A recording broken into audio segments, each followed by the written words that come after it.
the ninefold path to the end of death. Sonam ran through the forest, the weight of his belongings a second skin. Sweat beaded on his brow, his breath came in ragged gasps, and his heart beat a rhythm of exhaustion and fear.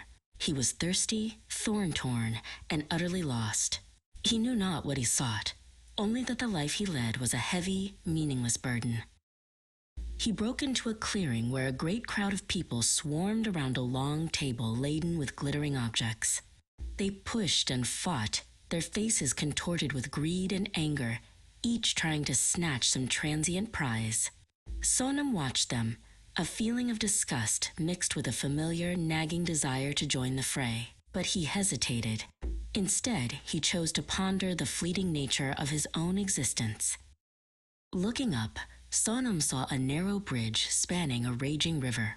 At its entrance stood formidable guards, their faces terrifying masks of his own deepest fears of death. But as he walked resolutely closer, their forms wavered and dissolved into mist.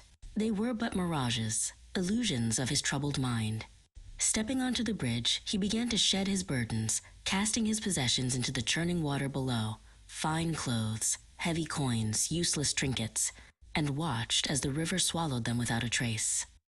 On the other side, feeling lighter, he washed in a clear lake and found fresh clothes laid out for him. A building stood before him, and he approached a heavy, yellow door. Opening it, he met the gaze of a huge, hungry black dog, the very embodiment of his own mortality. In its implacable stare, he understood. Death was inevitable. There was no hiding, no escape, no bargain to be made. In the same room, he saw a large hourglass, its sand draining with terrifying speed, each grain a moment of his life, lost forever. At the end of the first room, he opened a green door and entered a smaller chamber. Here the lesson was different. The time of his death was utterly unknown. In a corner lay a heap of scrolls, scrawled with calculations of average lifespans and predictions of the future, all of it meaningless junk. He knew that somewhere in the world, the instrument of his end already existed, and that his own body was a fragile vessel, easily broken by a thorn, a fever, or a single misstep. He came to a red door, above which was inscribed, "Only the seeds of the spirit can help you now." Beyond it stretched a long, glass-walled corridor, like a conservatory. He could see the world outside, but the world could not see him. This was the Bardo, the lonely passage after death. He saw his family and friends, weeping, but they were deaf to his cries. Soon they would forget. He was utterly alone. Farther down the corridor, he saw all the treasures he had worked for his entire life. His house, his books, his accounts. Not a single atom could he take with him. The frustration was a bitter taste in his mouth. Then, at the very end of the passage, he saw a body lying on the floor. With a chilling recognition, he realized it was his own.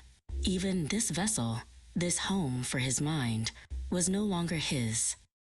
A white door led him into a tower room. A single pillar of sunlight pierced the gloom from a window high above.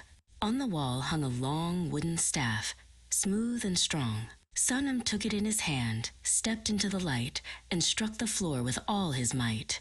"If it is true that I will die," he vowed, the sound echoing through the room, "then I will begin my practice now, today, for I know not the hour." The final door opened before him, the color of a bright, dazzling azure. Inside, a man sat at a table, looking weary and sad. Sonam sat opposite him, and his only desire was to understand the man's needs. Then, in his mind, he performed the great exchange. He became the other man. He felt the other's sorrow, and his own compassion poured forth, offering comfort, wisdom, and peace. The boundary between them dissolved.